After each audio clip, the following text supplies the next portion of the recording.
certeza tão grande de que Jesus virá muito, mas muito em breve. E as coisas que estão diante dos nossos olhos, na atualidade, as evidências estão na palavra de Deus, no mundo, e aí está nos dizendo que nós precisamos estudar acerca dos eventos finais. Então, aqui tem um grupo profético, né? Louvado seja Deus. Quando a gente anda por aí, a gente percebe alguns grupos de estudo. Alguns eu consegui visualizar no Nordeste, alguns irmãos, eles reúnem no sábado à tarde, no domingo cedo, no domingo à tarde, no domingo à noite, mas o certo é que a Igreja de Deus está estudando, tá? Isso é bom. Antes de nós abrir a palavra de Deus, vamos fazer mais uma oração. Bondoso Pai, do teu santo e bom Espírito, Ele esteja nos ajudando, entendeu o teu grande amor. Pai, abençoe a tua igreja aqui nesta manhã, que o teu santo e bom Espírito nos ajude a entender a importância do assunto, Senhor, em Cristo Jesus. Amém. Irmãos, Zacarias no capítulo 3 precisa ser estudado, reestudado, para que nós possamos entender o que Deus quer falar conosco nesse momento final. Então nós vamos aqui estudar no penúltimo livro da palavra de Deus, o livro de Zacarias, e o que Deus tem a falar conosco aqui nesta manhã.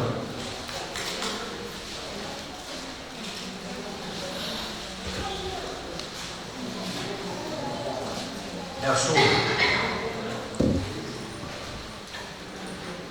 Deus me mostrou o sumo sacerdote Josué, o qual estava diante do anjo do Senhor, e Satanás estava à mão direita dele, para ser meu povo.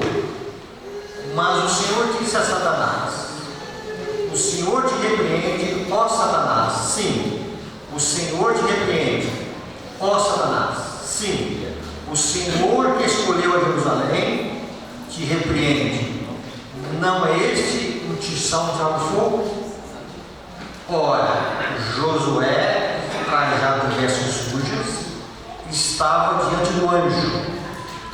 Tomou este a palavra e disse aos que estavam diante dele: tirai-lhe as vestes sujas. A Josué disse: eis que tenho feito que parte de ti a tua iniquidade, e te vestirei de finos trajes.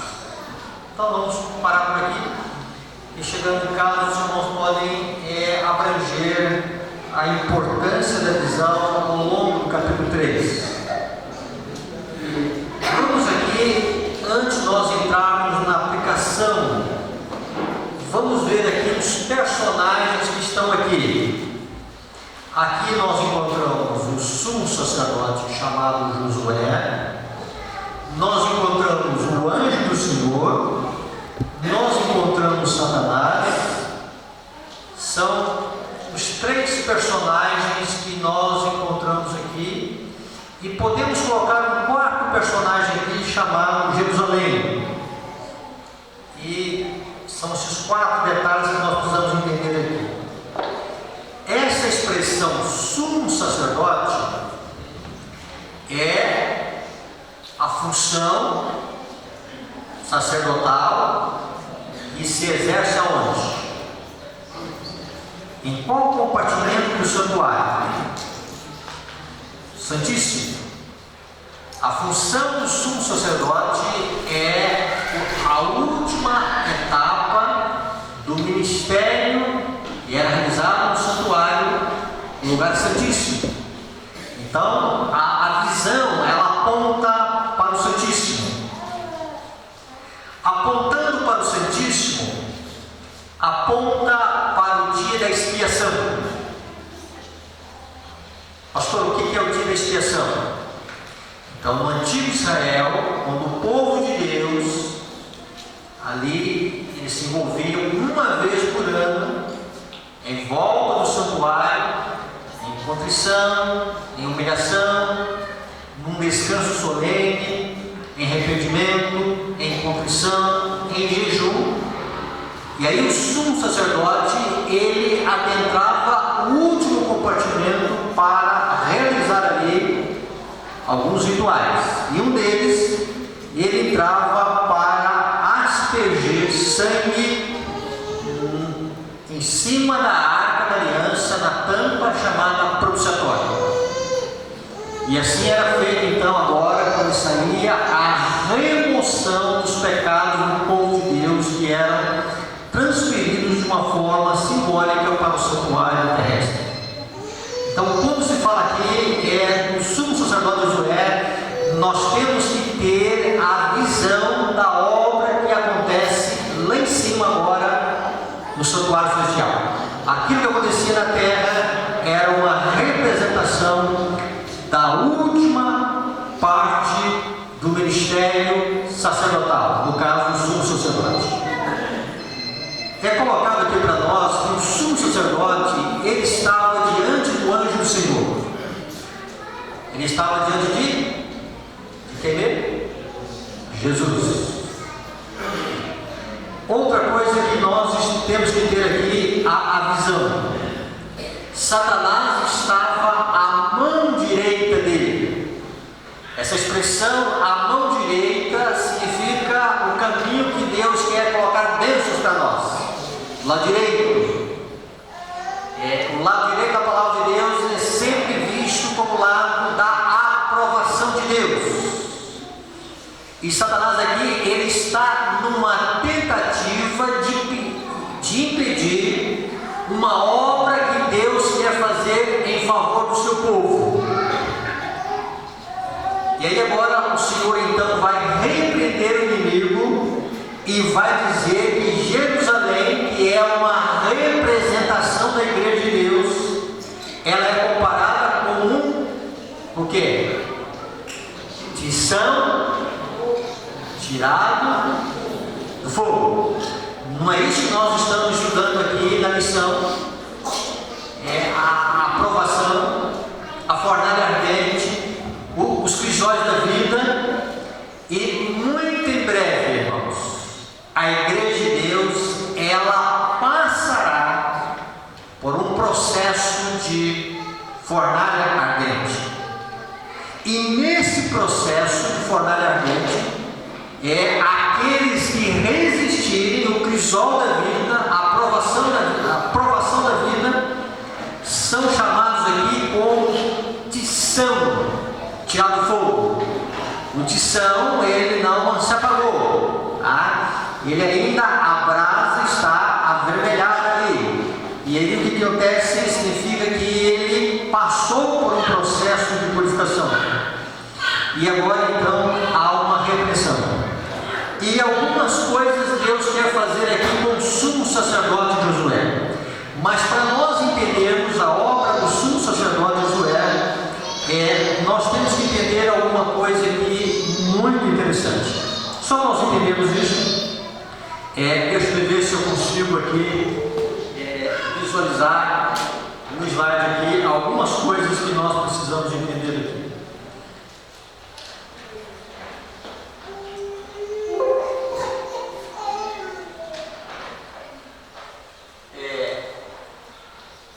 Essa expressão do juízo investigativo ou do juízo final, vejam bem o que nós encontramos no dom profético. A visão de Zacarias 3 se aplica com peculiar força à experiência do povo de Deus nas cenas finais do grande dia da expiação. A igreja remanescente será levada à grande prova e aflição. Então, irmãos, quando você lê Zacarias 3, você lê o seguinte: aqui é uma referência do momento final do juízo de Deus no céu, do julgamento de Deus. E quando se fala do julgamento de Deus, nós temos que ter em vista que nós, acredito eu, que somos a geração que nós passaremos a análise do nosso nome no santuário celestial em vida, diante dos acontecimentos que nós estamos visualizando. Então aqui é o desfecho final do juízo dos vivos. E Josué aqui, ele está como sumo sacerdote, e o sumo sacerdote, ele tinha duas representações. Ele representava, ele era um tipo de Cristo, ele era um tipo de mediador entre Deus e os homens, mas também o sacerdócio, ele representava o povo de Deus. Então, quando o sumo sacerdote, ele comparecia no lugar santíssimo, ali estava uma representação do povo de Deus adentrando o Santíssimo. E aqui o sumo sacerdote, ele está com vestes sujas. Vestes sujas simboliza que, vamos dizer o seguinte, há uma impossibilidade de exercer o seu ministério. E também existe aqui a impossibilidade de estar na presença de Deus. E vestes sujas significa reprovação diante de Deus. Se nós fizermos um estudo aqui das vestes do sumo sacerdote, precisava haver assim uma limpeza, precisava haver assim uma perfeita, vamos dizer assim, brancura daquilo que era branco, das demais partes do sumo sacerdote, deveria estar tudo em perfeita ordem, para que ele pudesse estar diante da presença de Deus. E aqui nós encontramos, irmãos, que Deus quer fazer três coisas. A primeira coisa, Deus quer tirar as vestes sujas. A segunda coisa, Deus quer que a iniquidade de Josué passe, seja transferida. Então, uma transferência de culpa. Então, Deus quer tirar as vestes sujas, Deus quer que a culpa seja transferida, e Deus quer que, além dele tirar as vestes sujas e a culpa ser transferida, Deus quer vestir o seu povo de que maneira?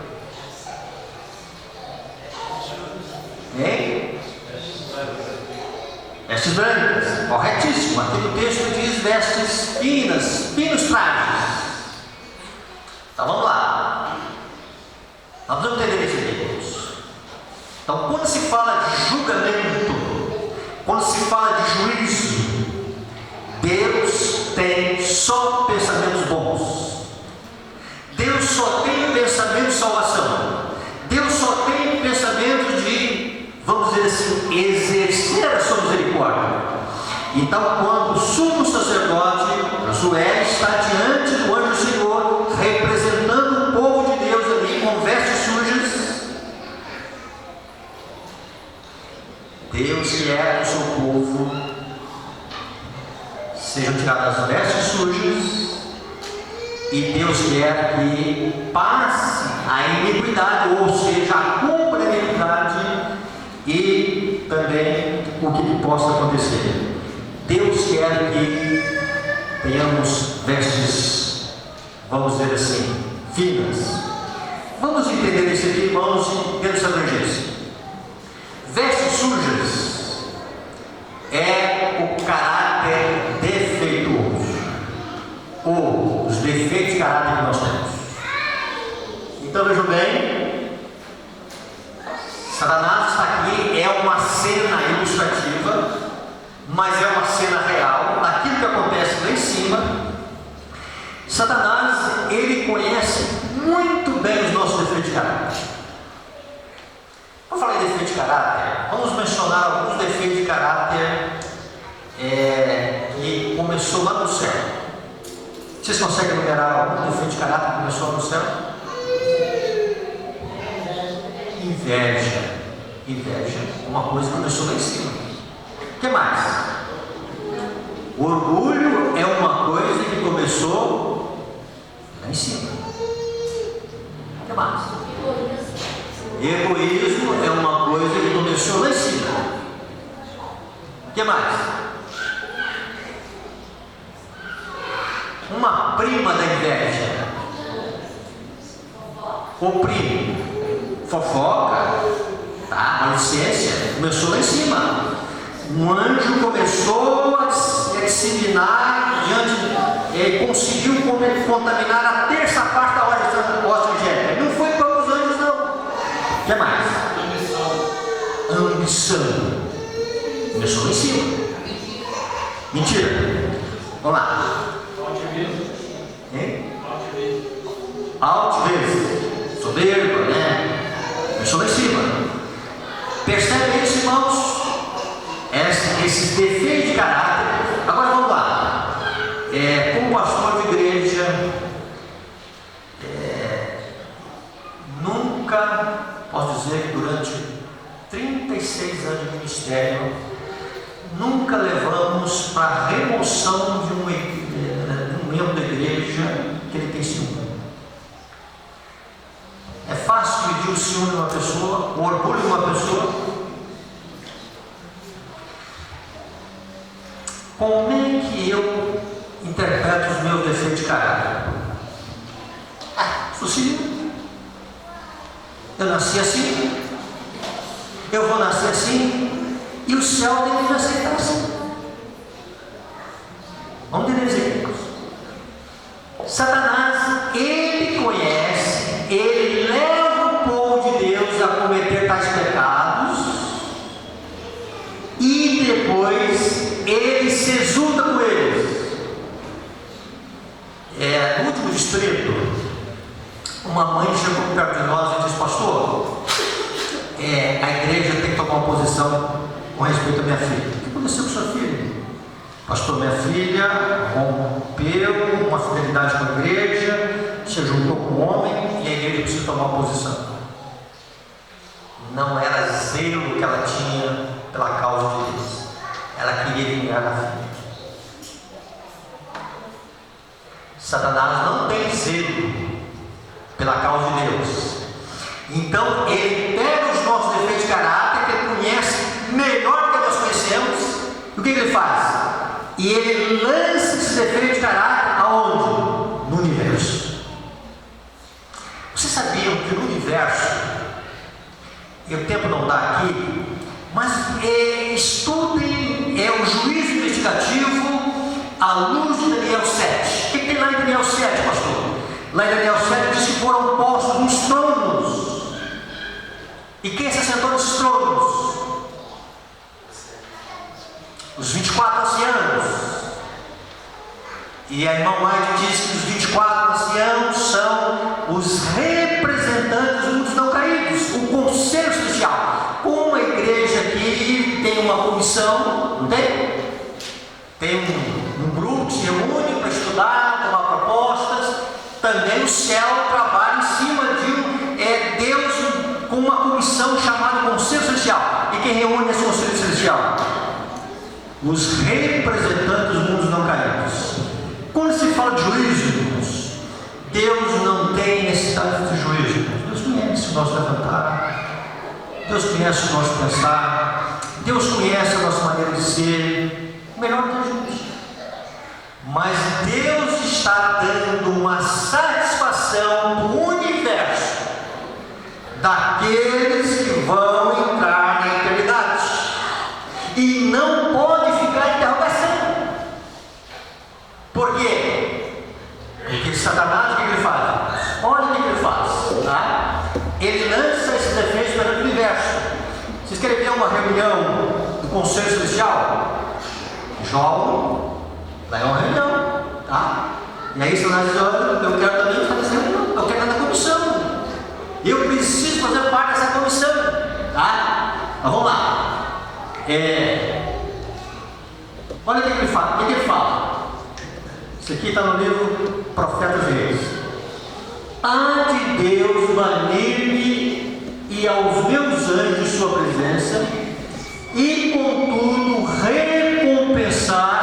os que são culpados dos mesmos pecados? Quer dizer, eu que sairá do céu por causa de ciúme, por causa de inveja, por causa de ambição, por causa de orgulho, por causa de altivez, por causa de soberba, por causa de maledicência, esses que agora vão entrar no céu com os mesmos defeitos. E aí, irmãos, o juiz de Deus não vai deixar dúvidas. Deus não vai deixar dúvidas. Quem entrar no céu? Aí eu fico olhando para o Jorge, Senhor, como é que eu vou entrar no céu com os meus defeitos de caráter? Eu não sou perfeito. Alguns eu já sei que eu tenho, e alguns eu sei que não tenho. Aí o que acontece?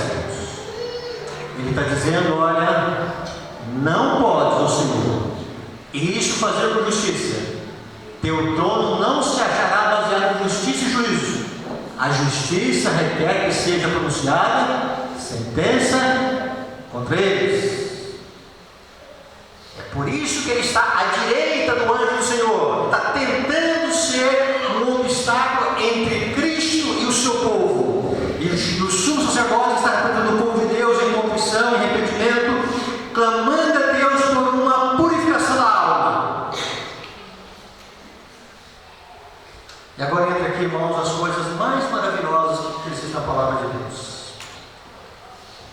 A primeira coisa que depois que Jesus faz em repreender Satanás é tirar-lhe as vestes sujas.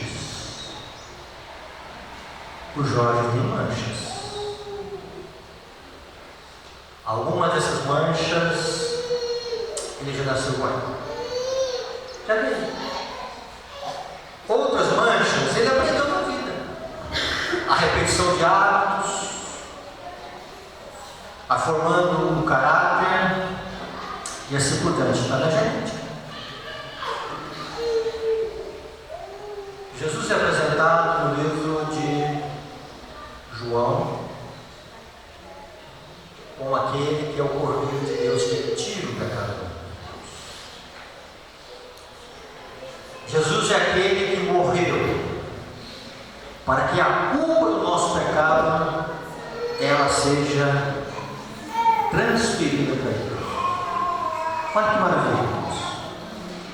Os nossos defeitos de caráter, as coisas que nós temos no nosso coração, as coisas que nós praticamos de uma forma errada, aí Jesus é aquele que tira a culpa.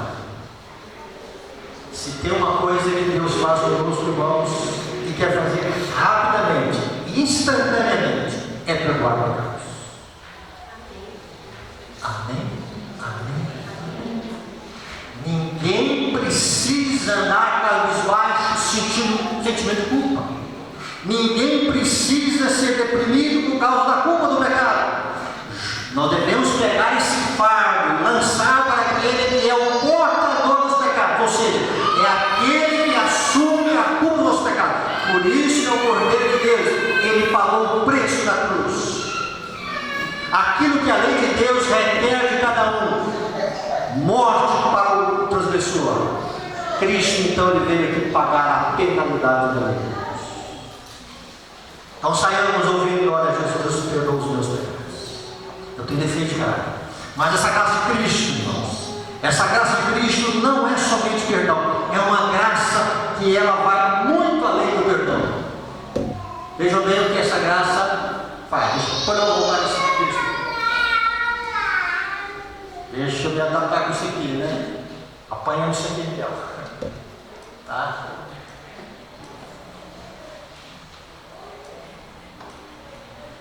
Tá. Me ajude aí, ó. Sonofrágil, passa para mim. Passa, pode passar. Tá? Estou falando, pode passar. É isso aqui. Vejam bem, a religião de Cristo significa mais do que o perdão dos pecados. Significa remover os nossos pecados. Então Deus Ele não somente quer perdoar os nossos pecados, mas Ele quer remover a sujeira. Ele quer tirar a origem de onde saem as pessoas. Cristo quer tirar aquilo que é mancha do nosso caráter. E aí vejam bem, e encher a mente com as graças do Espírito Santo significa um coração despojado do próprio eu e abençoado pela presença de Deus. Então, Deus quer que nós sejamos, irmãos, homens e mulheres cheios da presença do Espírito Santo, cheios da presença de Cristo por intermédio do Espírito Santo. Então vejam bem, a obra de Cristo é tirar as nossas vestes sujas, transferir agora as nossas iniquidades, as nossas culpas para o portador de pecados, e Cristo quer nos ajudar a cada dia, irmãos, a entender a importância de nós corrigirmos os nossos defeitos de caráter. Vamos abranger aqui dois aspectos finais aqui dessa mensagem.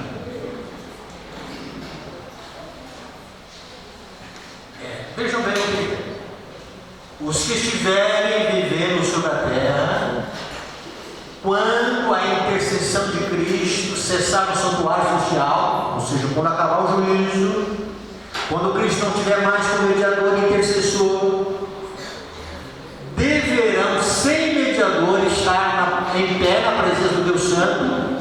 Suas vestes devem estar o quê? Imaculadas. O que é imaculadas? Sem mancha, sem defeito. Não é sem pecado, é sem manchas do caráter. Então vejam bem, e aí vejam bem, irmãos, e o caráter liberto de pecado pelo sangue das pessoas. Nós precisamos entender isso a cada momento. A coisa que Deus mais fala com a sua igreja hoje: corrige os seus defeitos. Corrige. Então vamos lá. Com o perdão dos nossos pecados, nós temos o direito de entrar na eternidade. Então, quando alguém é perdoado, significa que foi, vamos dizer assim, removido a sentença de condenação sobre a transgressão. Ele está livre, ele está absolvido. E quando Deus perdoa uma pessoa, irmãos, Deus considera o perdoar como se ele nunca tivesse pecado. Deus não aponta, está vendo a sua adolescência? Está vendo o seu casamento precipitado? Está vendo onde você fez no passado? Deus não age assim. Então, quando Deus lança a sua misericórdia, o extravasar do seu perdão, significa o quê? E o pecado foi removida a condenação, absolvido, a livre, sem nenhuma condenação, e considerado como se nunca tivesse pecado. Nossa, que Deus maravilhoso é isso! Mas existe uma outra coisa, Deus. Então, para que o juízo? No juízo, para saber se o arrependimento foi genuíno, para saber se o caráter tem ou não condições de estar no céu. Então, uma coisa é ter direito de ir para o céu, a outra coisa é estar apto para o céu. E aí existe vamos dizer assim, irmãos, um exame minucioso, tá? Em relação ao julgamento que acontece no céu. Vejam bem, todos que verdadeiramente tenham arrependido do pecado e que pela fé reclamaram o sangue de Cristo como seu sacrifício expiatório, tiveram perdão acrescentado no seu nome. Então agora mentaliza agora o seu nome. Eu vou mentalizar aqui o meu nome, Jorge Luiz Dias. Aí o meu nome passa em julgamento. E aí, como Josué suplicou suplicando a misericórdia de Deus, com o coração contrito, arrependido, Senhor, tem misericórdia. Não tem como chegar à eternidade se não for pela tua misericórdia. Eu preciso do sangue expiatório de Cristo. O sangue substitui, vamos dizer assim, a sentença que está sobre a minha vida. E aí, irmãos, lá é anotado o seguinte: perdoado. Agora vejam bem, irmãos. Volta aí. Tiveram o perdão acrescentado no seu nome, no Espírito do céu, tornando eles participantes da justiça de Cristo. Agora tem uma palavrinha aqui: verificando-se está o caráter em harmonia com a lei de Deus. Seus pecados serão riscados e eles próprios havidos por dignos da vida eterna. Então vamos entender isso aqui. O que acontece assim? O juízo de Deus, irmãos, não é uma ensinação simbólica. O julgamento de Deus não é um julgamento assim teatral. Não só é real. Salomão disse que Deus vai trazer a juízo o quê? Todas as obras, até as. O que são obras escondidas? Tem coisas na vida que a gente acha que só o travesseiro sabe. Não é assim? O travesseiro você deita e aí você mentaliza, mas sabia que essas coisas que a gente imagina que só o travesseiro sabe, Deus sabe, estão registradas. Existem muitos adultérios que só ficou no pensamento. Existem muitos homicídios que só ficou no desejo e da maldade no coração. E são obras escondidas. Existem essas emoções que nós chamamos de emoções pecaminosas: ciúme, maledicência, ambição, egoísmo, orgulho. E que o céu sabe, porque está registrado. E o universo sabe. E aí Deus precisa dar uma satisfação real. E ali então são abertos os livros. E esses livros são abertos.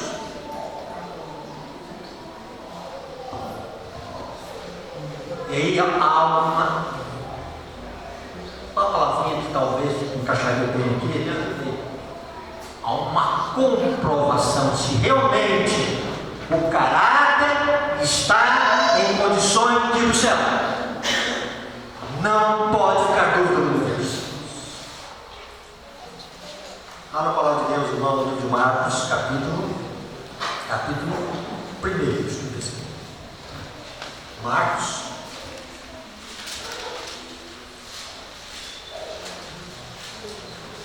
capítulo 1.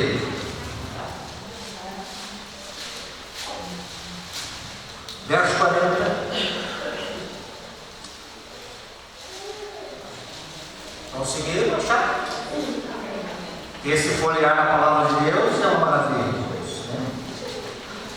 Aproximou-se de Jesus um leproso, rogando de joelhos: se quiseres, pode purificar. Jesus, profundamente compadecido, estendeu a mão, tocou e disse-lhe: quero, fica limpo. No mesmo instante, desapareceu a lepra. Ele ficou limpo. Fazendo-lhe então veemente advertência, logo discutiu e lhe disse: olha, não digas a ninguém, nada a ninguém, mas vai, mostra-te ao sacerdote e oferece para a tua purificação o que Moisés determinou para o quê? Guarde bem essa expressão: para o quê? Servir de testemunho ao povo. O que acontecia na prática? Se eu tivesse uma mancha no corpo,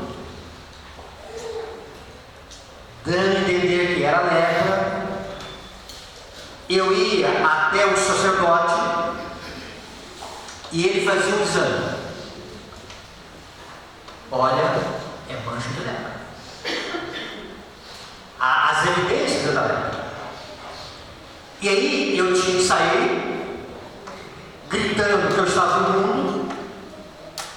E eu tinha que refugiar num local que a única convivência que eu teria o quê?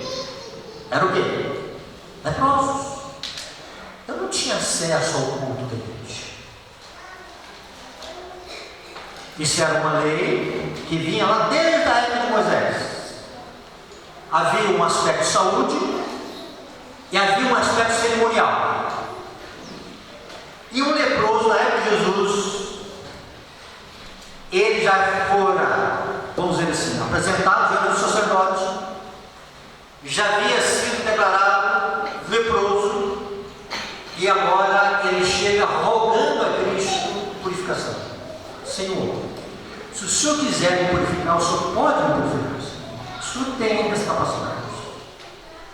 E Jesus tocou naquele leproso e ele foi de uma maneira instantânea curado. Aí Jesus disse o seguinte: olha, você não vai ainda fazer muito alarde com esse milagre, mas uma coisa tem que fazer: vai até o sacerdote. O sacerdote vai te examinar e ele vai constatar que realmente você não é um leproso mais. E aí você vai fazer o que o sacerdote determina para você fazer. Abra a palavra de Deus, irmão, no livro de Levíticos, no capítulo 15.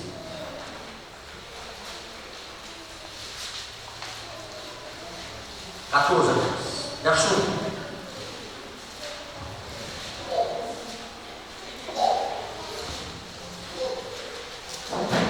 Disse o Senhor a Moisés. Acaba?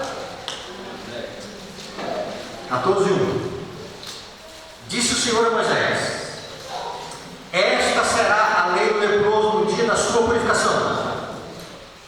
O que acontece? Quando o leproso voltava novamente ao sacerdote,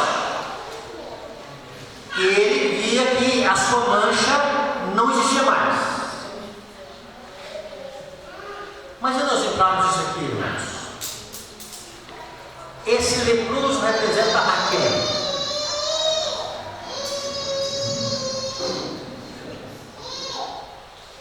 Se você tiver dúvida, leia Isaías 1.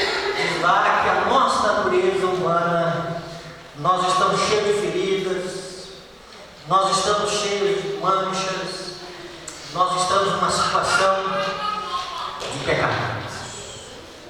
Esse leproso representa a humanidade, representa o Jorge, representa você, representa nós. Esta é a nossa condição. Nós estamos contaminados pelo pecado. E quando este homem ele se apresentava diante do sacerdote, no verso 3, sairá fora do arraial e o examinará. O sacerdote ia fazer agora um exame minucioso, para que realmente ele não tivesse nenhum vestígio da lepra, e se realmente ele estivesse limpo.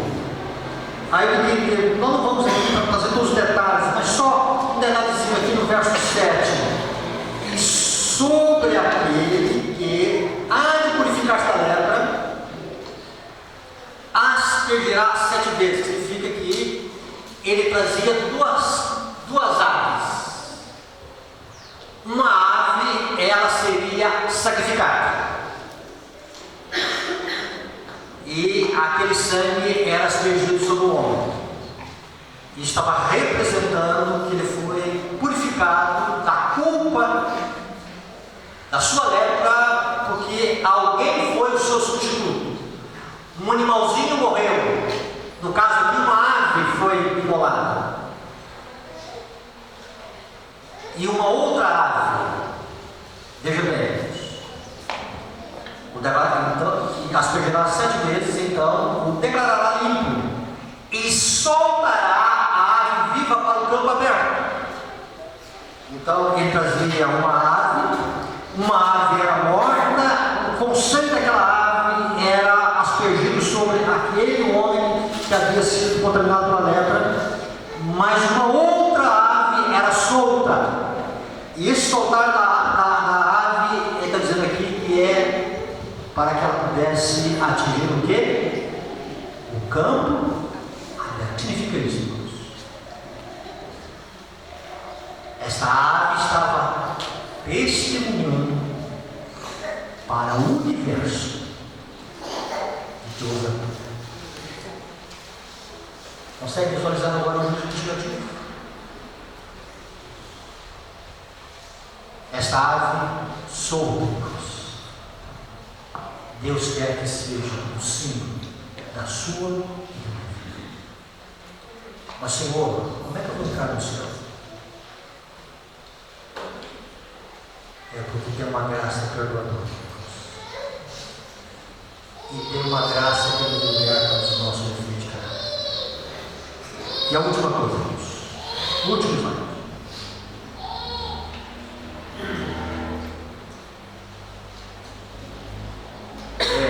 Gentileza, joga no último slide. Ok?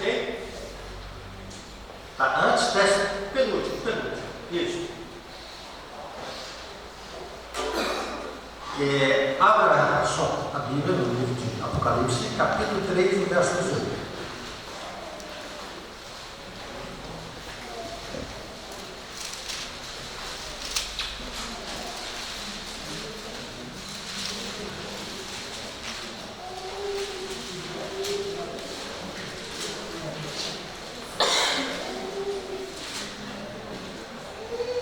Apocalipse capítulo 3, verso, só confirmo, é o 17, perdão, tá?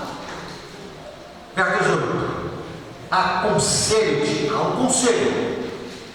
Conselho pode ser ouvido, aceito ou não. Conselho não é uma imposição, tá? E veja bem, Jesus está dizendo aqui que aconselho que de mim compres. Então, Jesus está se apresentando aqui como o quê? Vendedor. E aí Jesus diz, olha, eu aconselho que a igreja do Bosco, aconselho que o Jorge compre.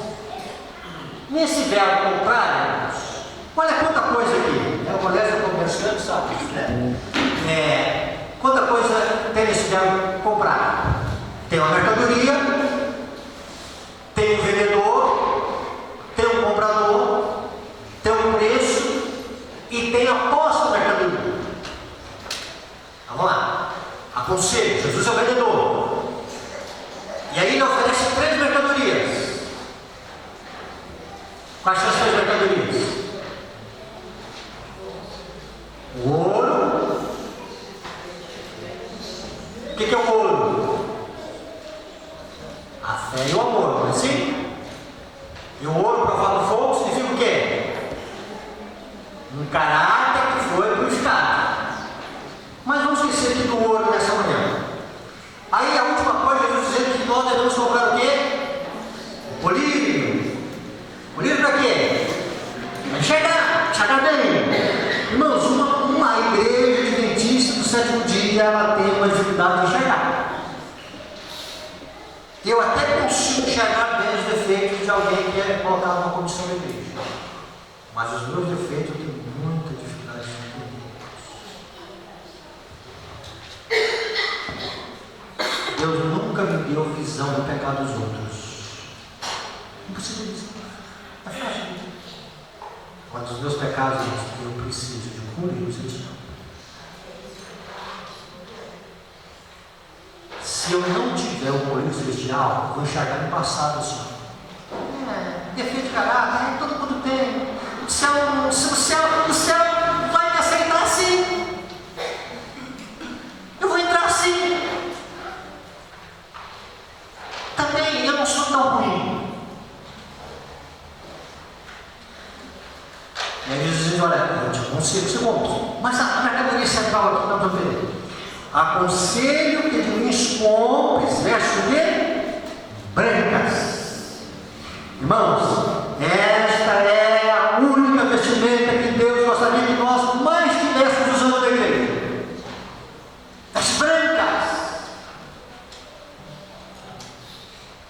E aí nós começamos a andar durante o ano, decorrer para a vida, igual Adão e Eva, né? Vestidos de folhas de figueira e assim estão vestidos, né? Senhor, eu conheço a tua lei, eu conheço os teus mandamentos, eu professo a verdade, eu sou justo, Senhor. Ele diz: não, você está com folha de figueira, você está com vestes de justiça própria, você precisa de vestes brancas. Se você não se vestir com essas vestes brancas, você está nu, e você só vai ver a sua nudez quando realmente a porta da casa se fechar. Aí você vai entender a nudez de alma. Enquanto essa porta da casa não fecha, vocês não vão caminhando, não estão vestidos, nós estamos bem, nós estamos salvos, nós estamos santos. Nós praticamos algumas coisas para Deus, e se o amor de Deus não estiver na nossa alma, tudo que nós praticamos, irmãos, é como oferta de carinho. Por isso nós estamos aqui ainda, andando com vestes de folha de figueira e dizendo que nós estamos vestidos. E aí veja bem, compra essas vestes. Essas vestes, irmãos, elas dão direito de participar das bodas do Cordeiro, e as bodas do Cordeiro acontecem na eternidade. Sem essas vestes nós não estamos em condições de participar do céu. Então, uma coisa é o casamento do Cordeiro, a outra coisa é as bodas do Cordeiro. O casamento nós acompanhamos hoje pela fé no ministério santuário especial. Ele acontece lá em cima, Cristo recebendo o reino, Cristo recebendo a Nova Jerusalém para colocar o seu povo. E quando Cristo receber o seu reino, receber a Nova Jerusalém, a capital do reino, ele virá buscar os seus, mas os seus deverão estar com traje de vestes núpcias, vestes de casamento, e são essas vestes brancas. E essas vestes brancas é que dá direito de nós entrarmos na ceia do Cordeiro. Então, se tem uma coisa que a igreja precisa comprar, são vestes brancas. E essas vestes brancas significam o que mesmo?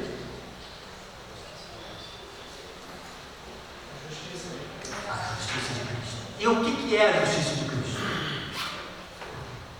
É o puro caráter de Cristo, não o meu caráter. Quando a igreja estiver trajada com as vestes de Cristo, Cristo virá para buscar.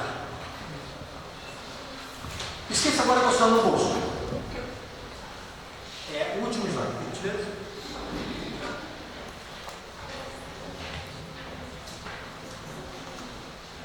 Olha o que está aqui. Então nós vamos agora voltar para o ano de 1856. Vamos imaginar que nós estamos no ano de 1856.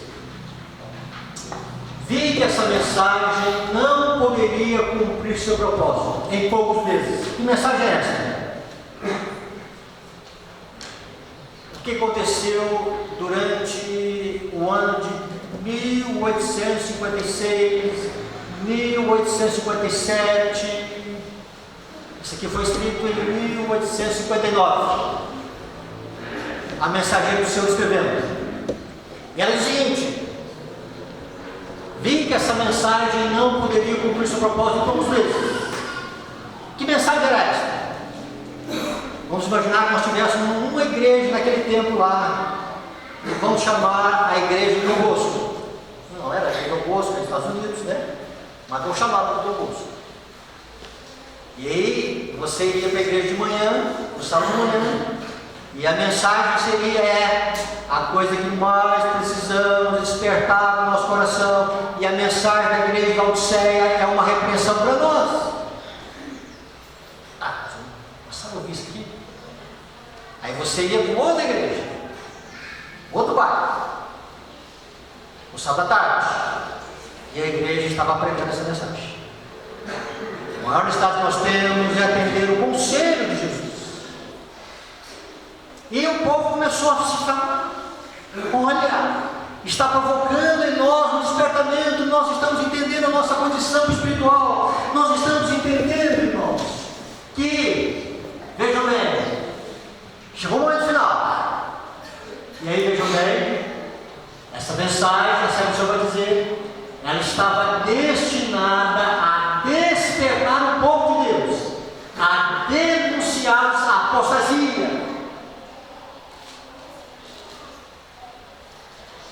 e levá-los a um zeloso arrependimento. Então, irmãos, a fim de que muitos pudessem ser favorecidos com a presença de Jesus e estarem preparados para o alto clamor do terceiro anjo. Olha o que a igreja entendeu naquela época. Ela entendeu que o alto clamor do terceiro anjo. E quando é que acontece o alto clamor? Quando Apocalipse 18:1 diz que desce um anjo do céu e a terra iluminada com a glória de Deus. Este é o momento, irmãos, que Deus almeja com a sua igreja. É o momento que Deus sonha com a sua igreja. É o momento em que no estudo de quarta-feira a igreja deveria estar falando, olha, chuva serôdia. A igreja deveria estar falando de derramamento do Espírito Santo. A igreja deveria estar preocupada com o poder do Espírito Santo. A igreja deveria estar enfocada no poder do Espírito Santo. Porque sem o poder do Espírito Santo, irmãos, nada feito. Nada. É muita formalidade. É muita engrenagem humana, irmão. Dá a entender que tem vida na igreja, mas não tem. E muitos vão se afastar do Espírito Santo, porque o Espírito Santo não vem, irmãos, para fazer massagem no elo. Não vem para dizer que o pastor Jorge é um bom pastor, que ele é um homem santo de Deus, que ele é um homem sem mancha, que ele é um homem não. Ele vem dizer, Jorge, você precisa conservar a sua vida aqui, você precisa ser uma pessoa diferente, você não está apto, você não está assim para ir para o céu. E o Espírito Santo vem convencer o pecado do juízo. Ele é apresentado a palavra de Deus como estando de justiça. E alguns não gostariam de ter justiça na vida. Querem a sua justiça no lugar de Cristo. Irmãos, estou pregando aqui para a minha questão. E a igreja começou a entender. O que nós mais precisamos da igreja é as vestes brancas. E eles entenderam, irmãos, que essas vestes brancas, elas não viriam à parte de Cristo. Se Jesus estivesse com a sua igreja, com o coração das pessoas, estaria a presença de Cristo. O que vai dar poder a nessa testemunha, irmãos? A presença de Cristo. O que vai fazer com que realmente a igreja possa avançar rapidamente na mensagem do terceiro anjo? A presença de Cristo. E na dádiva do Espírito Santo, irmãos, Cristo virá. E a irmã Maia diz, olha, vamos dizer o seguinte, a igreja precisa entender uma coisa. Se a mensagem fosse rapidamente atingida, não teria tempo para desenvolver o caráter. E de lá para cá, irmãos, o tempo é passando. E nesses últimos dias, Deus quer dar a tabuleira do seu Deus. Amadurecer o caráter em pouco tempo. Nós não vamos ter muito tempo. A Assembleia do Senhor vai dizer que algumas coisas vão ter que aprender em poucos meses. Os que abraçam a mensagem do Evangelho nos últimos dias vão ter que aprender algumas coisas em poucos meses. Eu não falo em anos. E eu creio que eu chego nesse tempo. Dos poucos meses. Um dia deste, nós pregamos essa mensagem. E aí, eu entrei em contato com a minha filha. Vai aí. E ela disse, pai, não sei porquê. Eu preguei no sábado de manhã. E depois no outro sábado o pastor pregou do mesmo tempo. Olha, irmãos. Ele chamando ele, chamando de muito. Quem não atender o conselho de Jesus,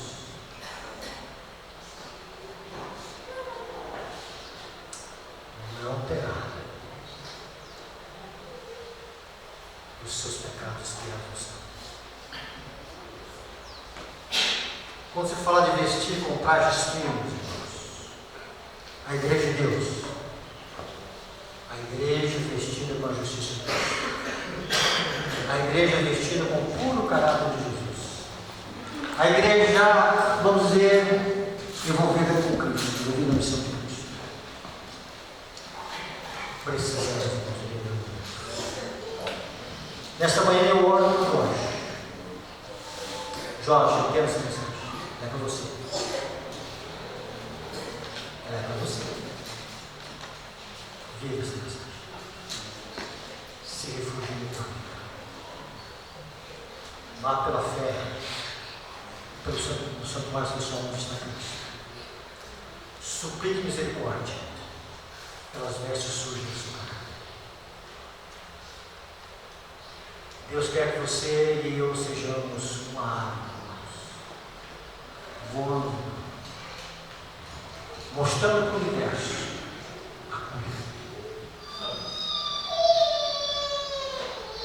E a chuva será hoje quando cair da arma do Espírito Santo, quando Cristo for presente com o seu povo, no coração. O mundo vai olhar para nós e vai dizer: olha,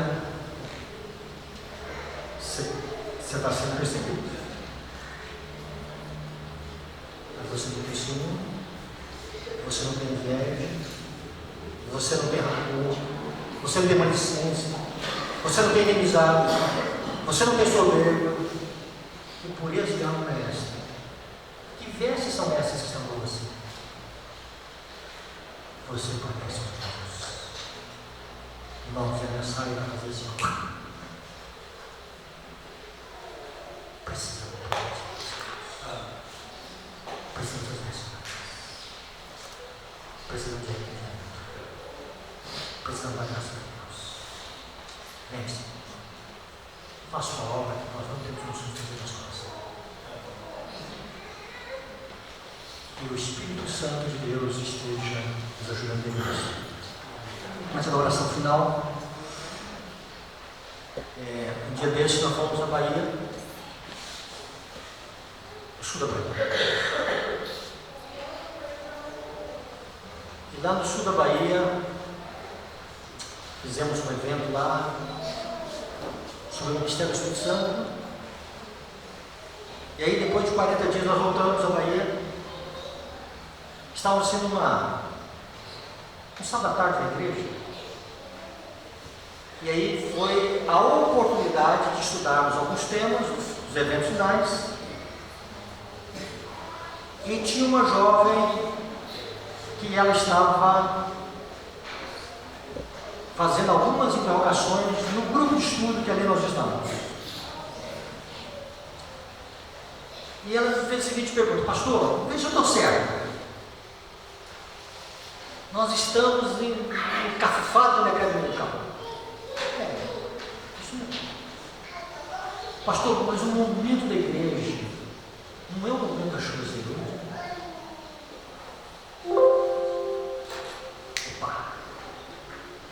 Pastor, não é o momento de nós entendermos que existe uma obra do Espírito Santo numa dimensão tão profunda.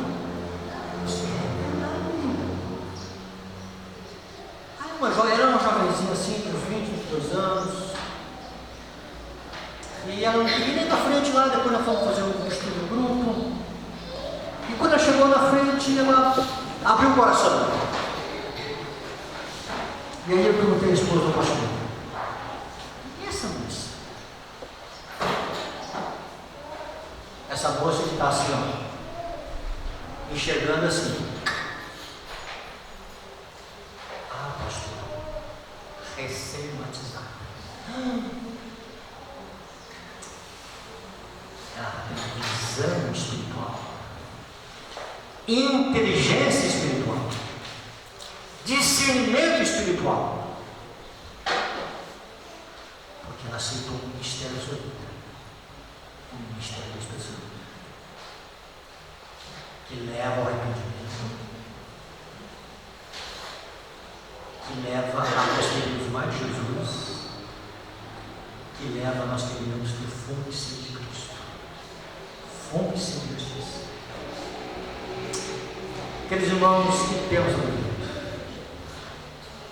Temos de não lavarmos as nossas vestes no sangue. Temos de nós ouvirmos o Cordeiro dizendo para nós, nos nossos ouvidos, os ouvidos da fé: os seus defeitos estão sendo tirados, a sua culpa está sendo removida, e eu te quero te vestir com vestes brancas. Eu te quero te agraciar com a chance. Eu te quero te agraciar com a presença de Cristo. Eu te quero te agraciar com esses finos trajes. Irmãos, olhemos. Vejamos o momento final que Jesus está esperando a sua igreja. Que Deus abençoe a igreja. Que nenhum de nós, nenhum, fique fora. Precisamos do ministério mais de intercessão. Menos julgar, mais amor pelas almas, mais desejo de salvação. Precisamos de Cristo. Precisamos do sangue expiatório de Jesus. Precisamos do Santo Cristo.